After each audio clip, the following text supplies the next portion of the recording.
muito bem-vindos! Você está conosco no Festival Virtual Apaixonados por Cultura, um evento muito especial. Em nosso canal, você poderá acompanhar toda a programação. Serão 9 dias de atividades feitas com muito carinho por uma equipe dedicada. Todos os dias teremos uma oficina de saberes às 15 horas, uma apresentação artística às 18 horas e às 20 horas teremos um bate-papo. Tudo isto com companhias e profissionais de diversas áreas e segmentos culturais. Curta, comente e compartilhe esta iniciativa.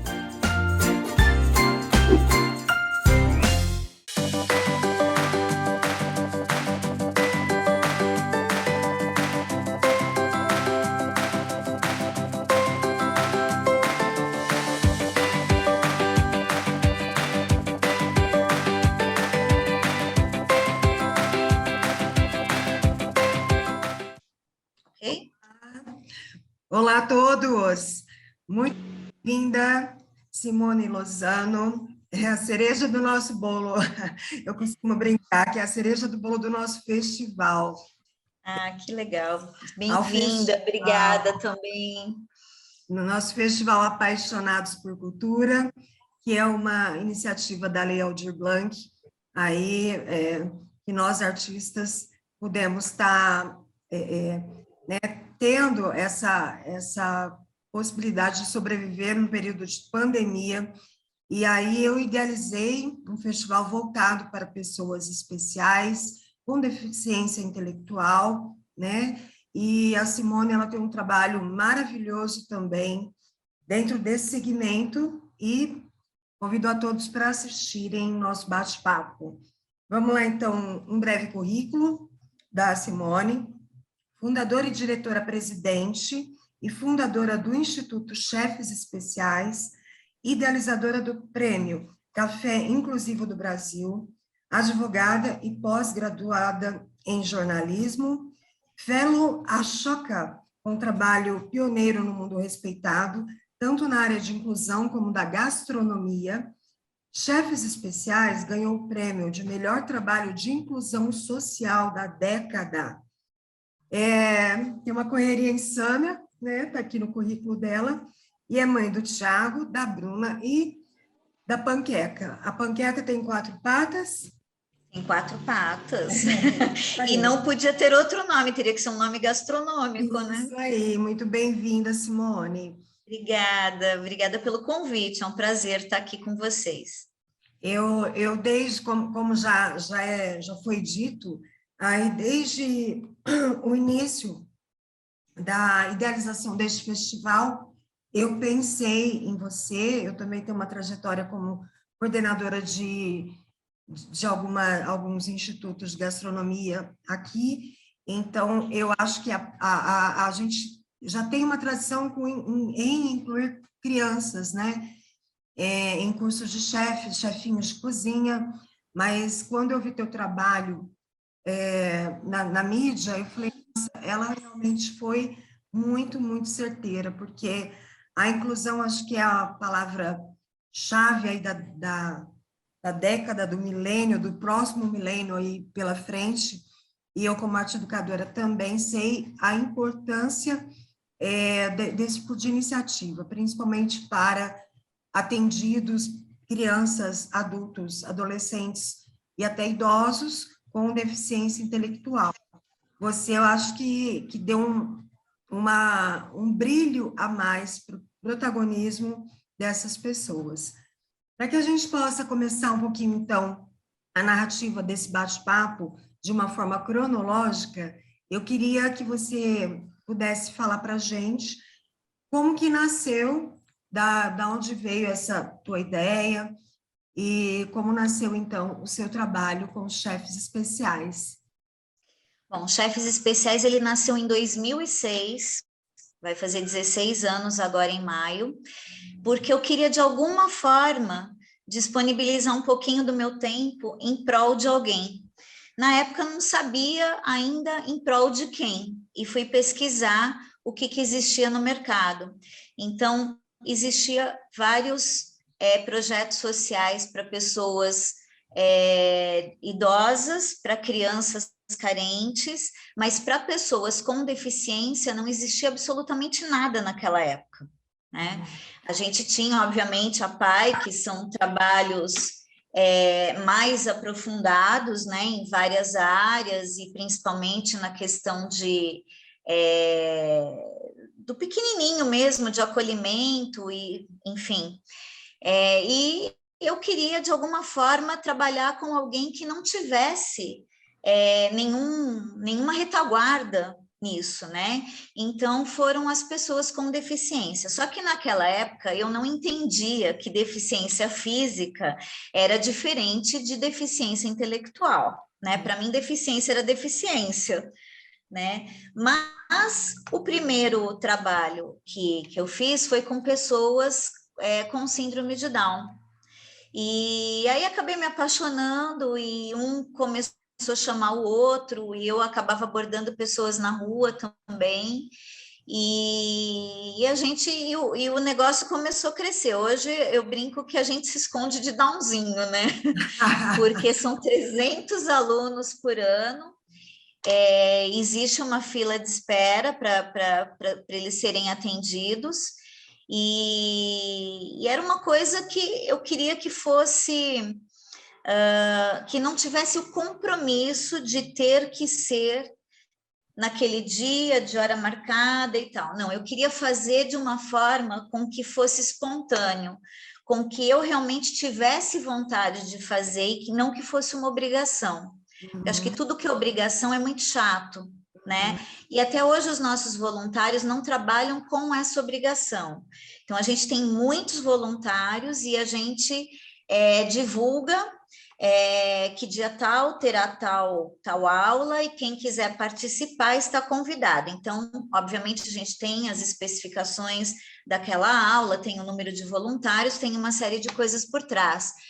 Mas também hoje existe outros projetos onde os voluntários são fixos, porque são cursos extensos, então precisa ter uma continuidade, mas a maioria não trabalha com essa obrigação de dia e hora, né?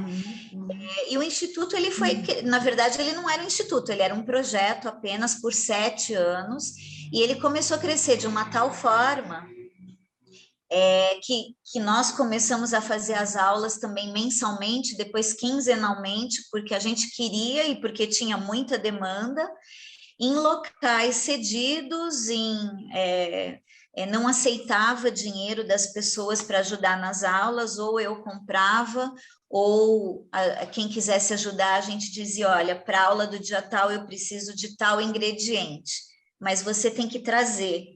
Por quê? Porque eu queria que as pessoas se movimentassem para isso, que ela tivesse a obrigação de ir lá, de comprar e de trazer, né? Porque é muito fácil você só dar o dinheiro. Você dá o dinheiro, você não pertence, né? Você fez a tua parte, tá bom, tá lá. Mas não era. A gente queria envolver as pessoas de certa forma, né? Com que elas participassem efetivamente. E isso durou 7 anos. Depois eu resolvi formalizar, porque nós estávamos ganhando prêmios, tínhamos muita procura. Eu falei, poxa, gente, se nós não formalizarmos agora e não tivermos um espaço, talvez lá na frente a gente perca a oportunidade, né, de ter tudo isso e de proporcionar para mais pessoas essa oportunidade. E foi aí que eu fui atrás de algumas empresas. E a primeira empresa que eu tive, que abraçou a causa, que acreditou no que poderia ser, foi a Danúbio, que era do grupo JBS. Depois a Danúbio ficou, acho que uns 3 anos ainda com a gente, depois ela foi vendida para uma empresa chinesa, e eles não quiseram dar continuidade. Só que nesse meio tempo, a JBS vendo o trabalho bacana que a gente estava fazendo, a Friboi também quis patrocinar, quis entrar. E hoje a gente está com ela, eles estão conosco, nós estamos com eles até hoje, são 8 anos juntos. Uau. E nesse meio tempo também vieram outras empresas que abraçaram aí a nossa empreitada e passaram a fazer parte da família, né? Então, hoje nós somos um instituto com 4 cozinhas, estamos num local próximo ao metrô para facilitar a vinda dos meninos. Então, hoje a gente consegue atender de uma forma mais profissional toda essa turminha. Muito bom, muito legal. Você tinha uma atividade profissional no início desse trabalho, depois você, como foi? Você precisou abrir mão para poder se dedicar? É isso? Isso. Por 7 anos eu levei em paralelo, né? Mas com uma sede, com funcionários, com tudo, não dá para você deixar a deriva. Sim. E foi nessa época que eu me tornei uma fellow Ashoka. E a Ashoka me deu a retaguarda para que eu pudesse deixar minhas atividades profissionais de lado e me dedicar exclusivamente ao Instituto. Então, a Ashoka, em parceria com o Laboratórios Behring, eles me proporcionaram por 3 anos um aporte financeiro para mim, Simone, um salário, onde eu pudesse me dedicar exclusivamente ao Instituto, e foi por isso que nós conseguimos crescer, né? Porque eu tinha dedicação exclusiva ao nosso Instituto. Para quem não conhece o que é Fellow Ashoka, se puder falar, esclarecer, eu também não conhecia, eu acho importante. A Ashoka, ela é uma ONG mundial que ela identifica trabalhos pioneiros e inovadores no mundo. E os Chefes Especiais é um trabalho inovador no mundo. Até hoje não existe um trabalho igual aos Chefes Especiais, olha que já são 16 anos, né?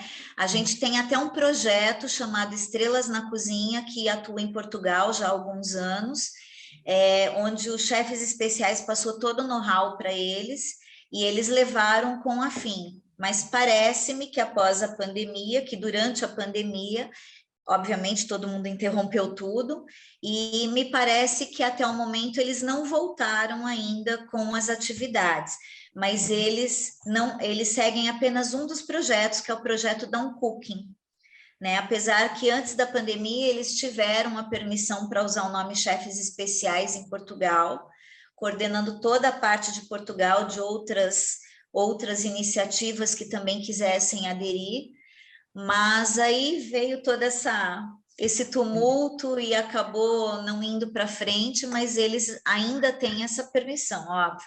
Por quê? Porque levaram com afinco, com comprometimento, o trabalho de acordo com o formato que nós fizemos aqui no Brasil. Legal, ótimo. E vocês não têm intenção de abrir em outros lugares do país? Não existe essa possibilidade por conta da logística? Ou isso já foi pensado? Não, nós temos toda a intenção do mundo de levar os Chefes Especiais não só para o Brasil, mas para o mundo. Mas para isso a gente precisa de patrocínio, né? Porque isso é a maior dificuldade. Sem dinheiro você não faz nada, né?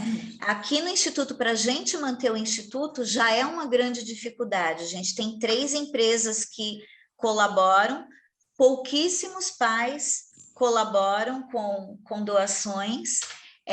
Fica muito difícil a gente já levar a estrutura que a gente tem. Imagina você ir para um outro local, sim, né? Então, o nosso intuito, óbvio, que é levar para o mundo todo e dar oportunidade para o maior número de pessoas.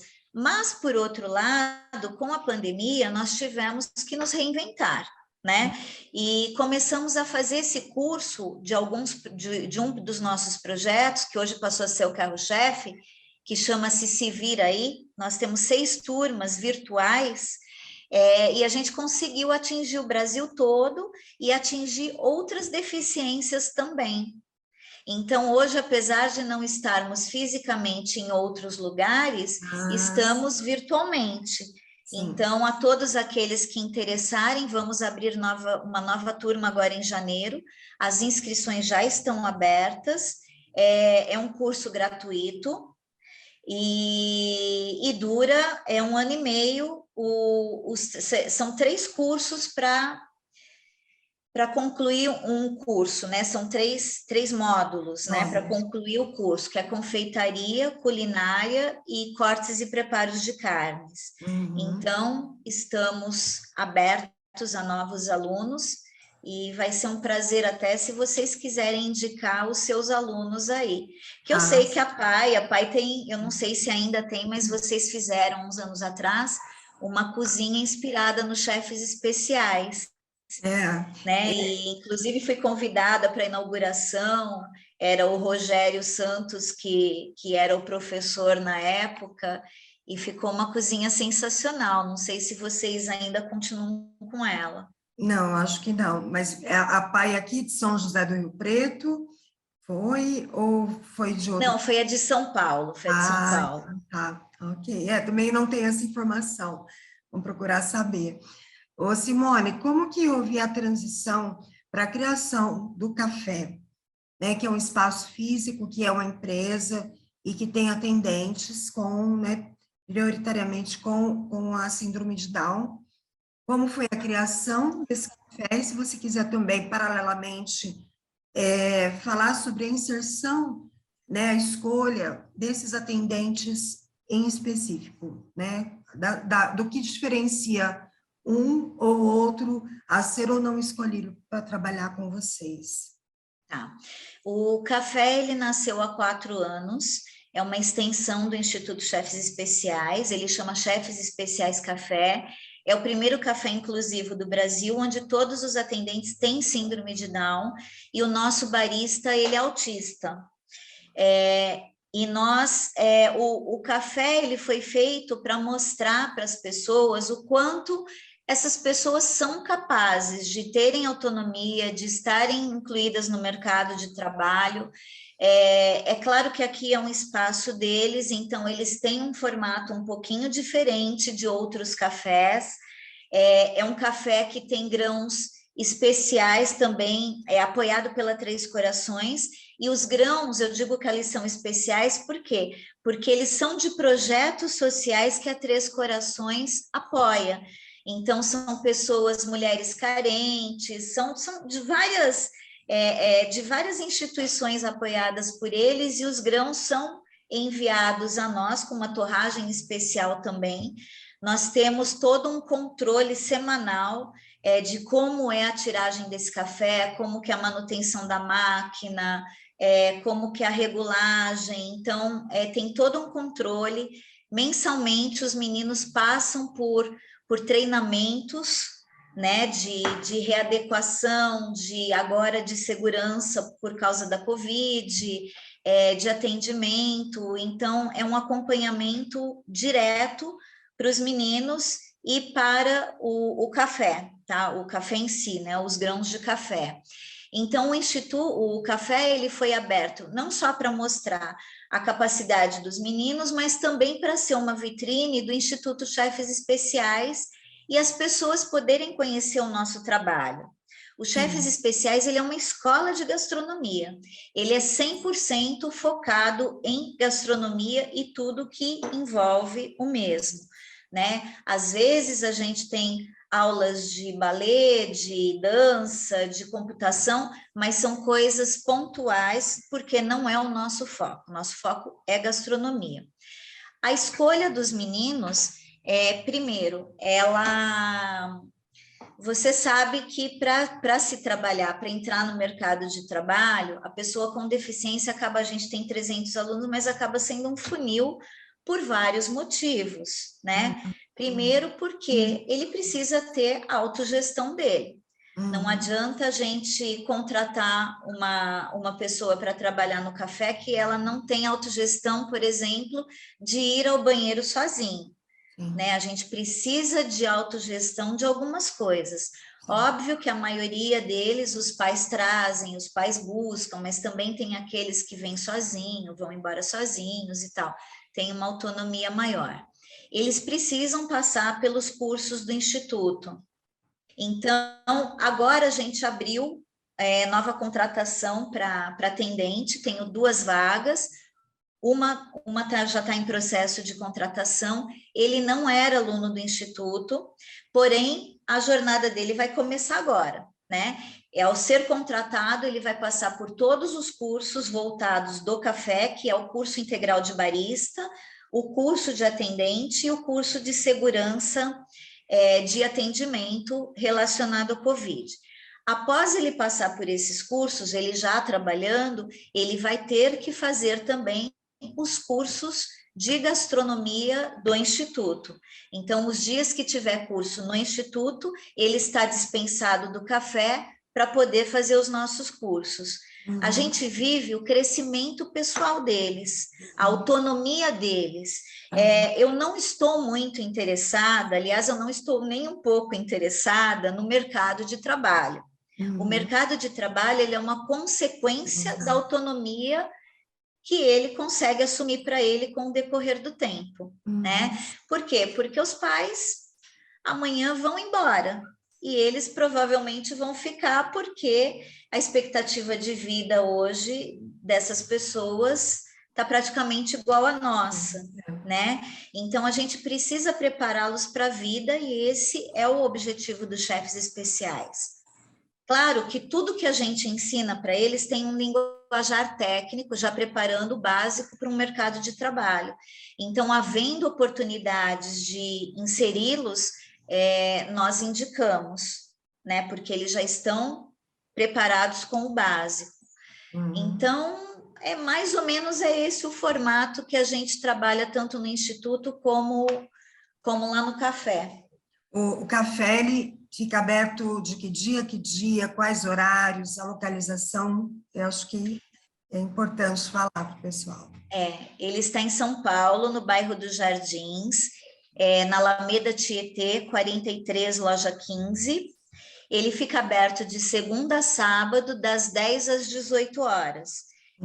Temos almoço também todos os dias, e todos os sábados a gente tem uma feijoada sensacional, inigualável, tá? Então seria muito bacana vocês conhecerem o nosso café. E todos os sábados a gente faz alguma atividade cultural lá no café, né? Começamos a retomar aos pouquinhos agora, mas ano que vem esperamos, né, que tudo esteja mais tranquilo e que a gente possa retomar 100% aí das atividades que a gente tinha aos sábados, porque aí a gente atrai mais gente e tal, apesar que nós estamos numa galeria, então não temos só a parte do café, a gente pode usar a galeria inteira, então não fica aglomerado, tem bastante espaço, é tudo bem aberto, então dá para receber bastante gente por lá. Isso aí, fica o convite, então, ainda não conheço, quero muito conhecer, estando em São Paulo, com certeza vou. Bem assim. O trabalho do Instituto, você me falou que é com eventos também, né? Como que isso acontece? Vocês são contratados, esses eventos, eles têm uma característica exclusiva por algum aspecto, como funciona? São eventos, a gente tem alguns eventos corporativos, tá? Mas a gente faz também o serviço de buffet, que é happy hour, welcome coffee, coffee break. Só que o nosso diferencial é que os nossos atendentes, os nossos garçons, eles são os meninos que fizeram os cursos conosco. Então, ao invés de eu contratar garçons comuns, eu contrato garçons chefes especiais. Então, o evento daquela empresa que contrata fica um evento inesquecível, além dela estar colaborando também com a manutenção, tanto do café como do Instituto. E hoje, esse ano, nós não estamos inserindo os meninos ainda, tá? Mas para preservá-los mesmo. Mas ano que vem, se Deus quiser, tudo retoma ao normal. Mas os eventos, estamos abertos aí para todos os eventos com a nossa equipe, e mesmo porque isso na pandemia a gente não teve, né? Não. E é um dos grandes fatores que colabora para que a gente consiga sustentar o Instituto e o café. Sim, sim. E a gente tem uma coisa legal, deixa eu só falar rapidinho, Glauco, isso eu não posso deixar de falar. A gente faz vivências para executivos também, então a gente traz executivos de empresas para cozinhar com os meninos. Uau. Então é uma experiência muito diferente, né? A gente pega as pessoas, eles vão ter que pôr a mão na massa mesmo, porque quem quiser comer vai ter que cozinhar. quem não ajuda não come. Então, é bem bacana. Legal, muito bom. Simone, agora entrando no aspecto mais didático, assim, dentro do processo e vivencial, experiencial, qual você, assim, dentro desse tempo todo, qual foi o maior desafio, né, com eles, diretamente com os alunos que você pôde observar? Ou os ciclos, né, de início, se desenvolve, depois enfim, que você narrasse um pouquinho dos desafios, né, das partes mais difíceis aí. Bom, a parte mais difícil é realmente você conseguir sustentar financeiramente o Instituto para que a gente possa proporcionar aulas gratuitas. Sim. Esse é o ponto primordial. Em relação aos meninos, com os meninos em si, não existe grandes problemas. Eu acho que o problema maior aí são as famílias, né? Esse é o principal, às vezes, impeditivo do aluno crescer. Por quê? Dá trabalho?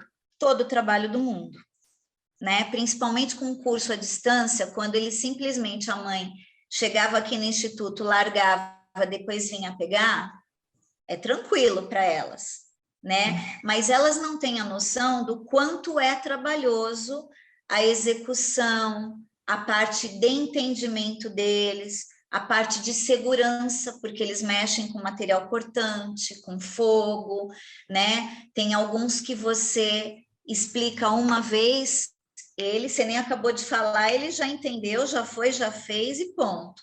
Só que tem outros que têm mais dificuldade, então você explica o tempo todo a mesma coisa e muitas vezes ele não entende. Então, é uma questão muito de paciência, de repetição, né? E de estímulo, principalmente, porque não adianta a gente proporcionar tudo que a gente proporciona presencialmente dentro do instituto, se a família lá fora não dá oportunidade, porque dá trabalho, porque toma tempo, porque faz sujeira, porque é um custo, né? Então, a gente precisa muito ter o apoio dessas famílias. Às vezes, a gente percebe também que o aluno gosta de cozinhar, que ele tem talento para aquilo, mas não tem o apoio da família. Por outro lado, participar dos chefes especiais virou uma grife. Então, às vezes, a família quer muito falar, meu filho participa dos chefes especiais, mas ele não gosta de cozinhar. Não adianta, não está nele, não tem talento para aquilo, não tem vontade, né? E aí, o que acontece? O Instituto está dando oportunidade para ele, mas está tirando a oportunidade de quem realmente gosta e quer, né? Então, hoje a gente faz uma triagem também em relação a isso, porque eu não quero saber, da mãe eu só quero saber uma coisa. Você vai trazer? Você vai se comprometer em estimulá-lo fora do Instituto? É isso que eu quero saber. Dele eu quero saber, você quer fazer? Você gosta de cozinhar? Né? Você tem vontade de aprender, de estar aqui? Porque senão não adianta, né? Tudo aquilo que a gente não faz com vontade não vai acontecer, né? Mas, assim, depois que a gente começou a identificar isso, a gente começou a perceber um crescimento gigantesco dos meninos. Eu tenho meninos, assim, completamente autônomos que cozinham na casa, que a mãe não pode levantar da cama de final de semana antes que ele leve o café da manhã na cama, né, porque senão tem briga. Aí a mãe fala, ai, Simone, você me arranjou um problema, porque às vezes eu estou correndo, eu estou atrapalhada, eu vou pôr a mesa, ele fala, não, mas o garfo não é desse lado, o prato está errado, porque eles são literais, né? Sim. Então eles querem, eles fazem exatamente como eles aprenderam. Então é bacana isso, porque além da gente mexer neles, mexer com eles, né, com a organização deles, a gente acaba mexendo com a família toda. Sim. E eles passam porque a gastronomia, ela trabalha inconscientemente a organização, a limpeza, o trabalho em equipe, o tempo, o entendimento, a leitura, porque eles são obrigados a transcrever receitas, a ler a receita, né, o entendimento. Então, quer dizer, ele trabalha várias coisas ao mesmo tempo. Então, se a família dá esse apoio lá, ele tem um crescimento gigantesco. Eu tinha, que nem cortar cebola, é a pior coisa do mundo, mas você usa cebola para todos os pratos, praticamente, né? Eu tinha uma aluna que na hora de cortar cebola, ela não queria, mas tem que cortar, né? Ela se ajoelhava e ela levantava as mãos para o céu, ela falava, Deus, não, cebola não! Hoje ela é a melhor cortadora de cebola do mundo, né? Ela vai lá e corta direitinho, faz todos os cortes e tal, né? Então é uma questão de estímulo, né? Você me deu o gancho aí para fazer a outra, né, a outra colocação, que é então quais, né, alguns exemplos, algumas narrações a respeito desse processo de protagonismo, que eu acho que aí dentro desse conteúdo transversal que você diz que tem, né, do processo de ensino-aprendizagem, existe também o de estar lidando com as limitações, o fato dela ter que lidar com um corte de cebola, seja por nojo, sei lá, porque ela chorava, por qual limitação ela tinha, é um processo de transpor esse fator e avançar. Então, eu queria então que agora a gente pudesse falar um pouquinho sobre como é o florescer dessas pessoas, a partir desse protagonismo, a partir dessa oportunidade que você acaba gerando para eles. Eu acho assim que toda vez que a gente sai da nossa zona de conforto, a gente cresce. Né? E isso é uma coisa que a gente estimula demais nos alunos, é sair, não só nos alunos, porque consequentemente é nos pais também, né? Sair da zona de conforto. Eu tenho mães que, ai, coitadinho, ele tem síndrome de Down. Se você achar que ele é coitadinho, o mundo inteiro vai achar que ele é coitado também. Então, ele está no lugar errado. Porque aqui a gente não tem espaço para coitadinho, não. A gente tem espaço para pessoas, né? Com limitações, claro, né? Com dificuldades, mas para coitadinhos, está no lugar errado. Né? Então, a gente estimula com que isso mude, com que o olhar dessas mães mudem, né? Eu costumo sempre dizer que há um tempo atrás a gente foi, eu até vou falar uma coisa que muitas mães vão querer me linchar, mas também não estou nem aí, é o que eu acho, tá? Há um tempo atrás eu fui para o Rio em 2 programas diferentes de TV, cada um com 2 meninos. E eu falei para eles, cada um leve a mala que conseguir carregar, né? Porque a gente ia dormir lá, tal. Eu ia com 2 marmanjos, eu ia carregar a mala dos marmanjos, eu falava para eles, vocês têm que carregar a minha, né? A mão forte, aí um deles, e a gente pegava a fila comum, não pego a fila especial, é a comum. E aí um deles falou assim para mim, lá, falei, mas o que é lá? Lá era a fila especial, né? Mas eu sou bobinha, não entendi. Eu falei, que tem lá? Nossa fila lá. Falei, sua mãe não briga por inclusão? Né? Vocês não querem ser iguais em tudo, ter oportunidades em tudo? Então, o nosso lugar é aqui. Pegar fila como todos os outros.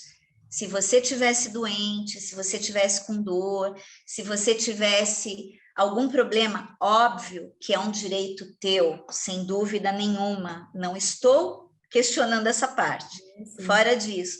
Mas a gente está bem, a gente está saudável, a gente está feliz, então inclusão é aqui, vamos pegar a fila como todos os outros. Óbvio que tem pessoas que vinham, ainda me retrucava, tal, o pessoal da empresa aérea, porque as pessoas falavam.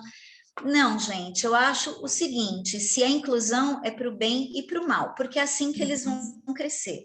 Claro que em determinadas situações, obviamente, se algum deles não tivesse algum problema, estaríamos lá, né? Se bem que a fila de deficientes, a fila especial, andava mais lento do que a nossa, né? Então a gente também foi esperto, né? É isso aí. Mas eu tento mostrar muito para as mães que se a gente quer inclusão, tem que ser uma inclusão literal, né? Porque às vezes eu vejo mães que falam, não, mas eles não podem fazer isso ou não podem fazer aquilo.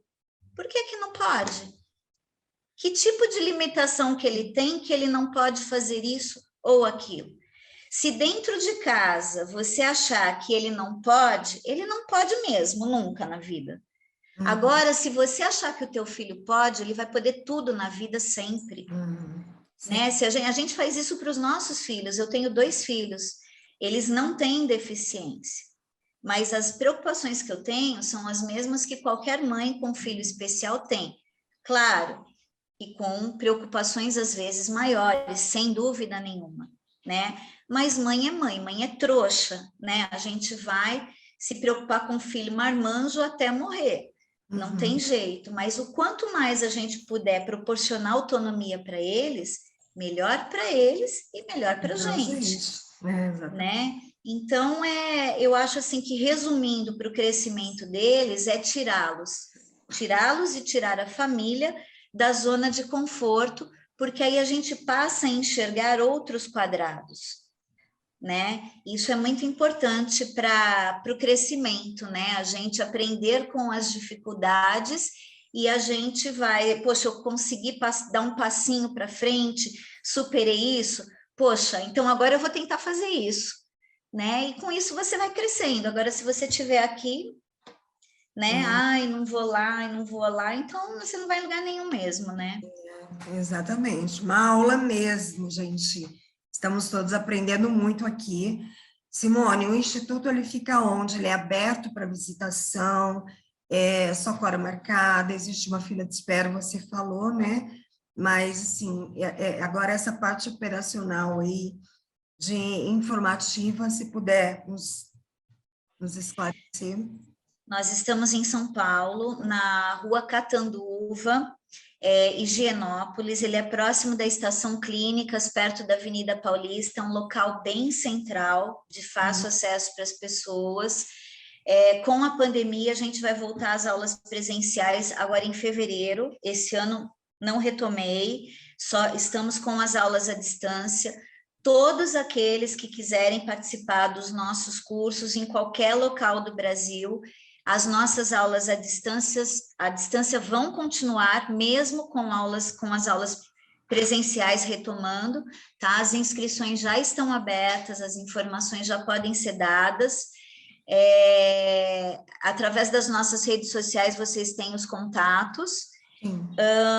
Para visitação, a gente pede que marque hora, porque, como eu falei, nós somos uma gigantesca equipe de 3 pessoas, então, para as pessoas visitarem, a gente automaticamente está disponibilizando alguém para acompanhar, e em determinados momentos isso dificulta a gente, né? Então, a gente pede que marquem, agendem o horário, né? Para esse ano a gente não tem como, porque nossa agenda está completamente lotada, mas ano que vem teremos o maior prazer que todos conheçam.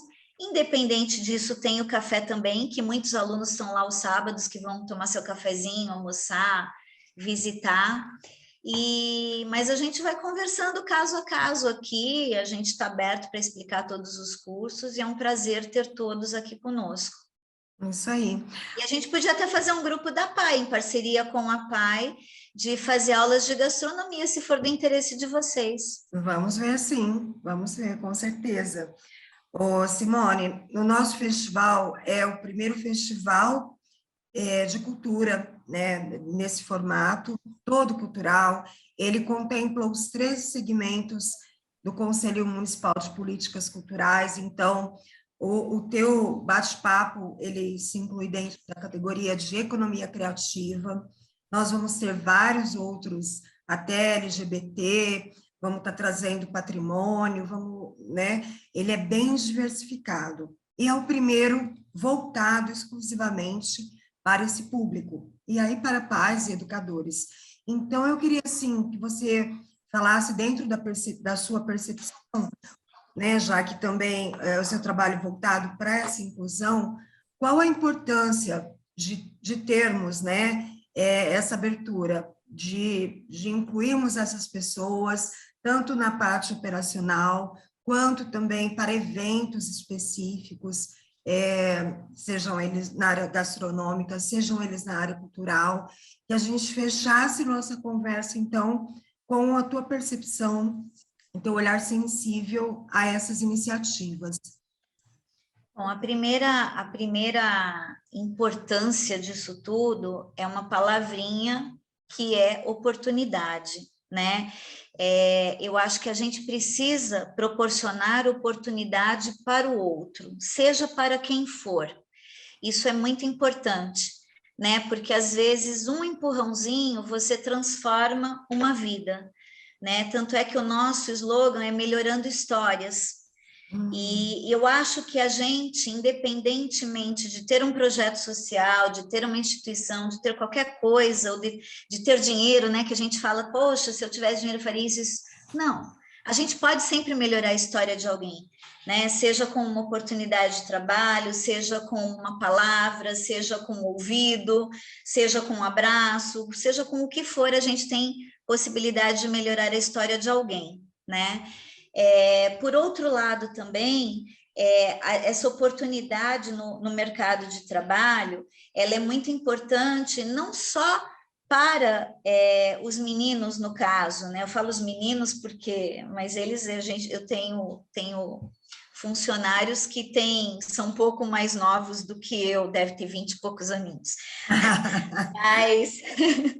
mas principalmente porque a pessoa se sente útil, né? A família se sente fazendo parte, ele se sente fazendo parte. Mas aquele que frequenta o café, ou que faz a empresa que contrata os nossos eventos, ou os convidados dessas empresas que participam dos eventos, eles passam a ter um outro olhar. Né? Porque as pessoas com deficiência, muitas vezes, elas não são vistas, né? É que nem aquele catador de rua que a gente passa e finge que não vê, né? As pessoas com deficiência também, infelizmente, são assim. Muitas pessoas fingem que eles não existem. E dentro desse evento, como eles são tão calorosos, são tão receptivos, são tão empenhados naquilo que eles fazem, e é um evento diferente, as pessoas passam a ter um outro olhar. Às vezes as pessoas falam, poxa, é um preconceito. Gente, eu acho que a maioria das vezes não é preconceito. Simplesmente no mundo deles não existe aquilo. Então a gente não enxerga aquilo que a gente não sabe que existe, né? Então eu acho que os chefes especiais veio muito para isso, para mostrar, abrir, que as pessoas tenham um outro olhar e comecem a enxergar que existem outras pessoas que não são, que são diferentes. Todos nós somos diferentes. Um é loiro, o outro é moreno, um é negro, outro é japonês, outro é isso, outro é aquilo, e tem aqueles que têm deficiência intelectual, e somos todos iguais, né? Por isso a nossa logomarca do café é uma caveira, né? A caveira, ela é o símbolo mundial da igualdade. Nós somos todos caveira. Então, a hora que formos embora, não importa a nossa cor, a nossa raça, o nosso nível social, não importa nada, nós seremos uma caveira, ponto, né? E então, hoje a gente tem que ter esse olhar também, que aqui somos caveiras também, né? Então, a gente merece oportunidade, merece acolhimento, merece tudo. Então, acho que a palavra que resume tudo isso é oportunidade, né, que modifica olhares. É isso aí. Então, eu queria, Simone, agradecer muito a sua presença. É uma honra para nós ter você no nosso quadro de atividades, de atrações. O nosso evento vai ficar eternizado aí na plataforma do YouTube. Então, querendo também divulgar Claro. a arte que a gente vai fazer também. Muito obrigada por poder contribuir com o nosso primeiro Festival Apaixonados por Cultura. Uma honra, né? Muito aprendizado. E Acho que é isso. Eu vou ficar aqui. Eu que me sinto honrada de ter sido convidada, de ser a cereja do bolo, e eu espero ser convidada para os próximos também. Não vem que agora não desgruda mais. Ai, muito obrigada. Estando em São Paulo, quero conhecer o Instituto, o café. Já tenho alguns amigos que conhecem, né? Acompanho pelo Instagram. Trabalho muito, muito legal, porque a gente vê pelas fotos a alegria que eles estão ali, né? E a inclusão mesmo. É quase que uma tietagem que parece que acontece ali das pessoas que frequentam, né? É porque eles são felizes lá, né? E a felicidade, ela transborda, né? Sim. Então, não tem quem entre lá e não saia feliz. Né? A gente tem cliente no café que ela fala assim, poxa, meu dia estava tão duro, eu falei, vou até o café, porque lá é o meu ponto de relaxamento e tal. Então, isso é gostoso, né? A gente poder proporcionar um pouco de diferença no dia de alguém, né? Isso aí, então. Mais uma vez, agradecer. Obrigada a vocês também pela participação, por estarem acompanhando o nosso festival. E até a próxima atração. Abraço. Olá! Continue ligado na programação do Festival Apaixonados por Cultura. São 27 atrações, sendo 9 oficinas dos saberes, 9 apresentações artísticas e 9 bate-papos. Tudo feito para um público muito especial. Agradecemos sua presença virtual em nosso evento. Participe da arrecadação solidária para a APAI Rio Preto. Faça um Pix de qualquer valor para o CNPJ da entidade. Continue acompanhando nosso festival virtual Apaixonados por Cultura. Curta, comente e compartilhe esta iniciativa.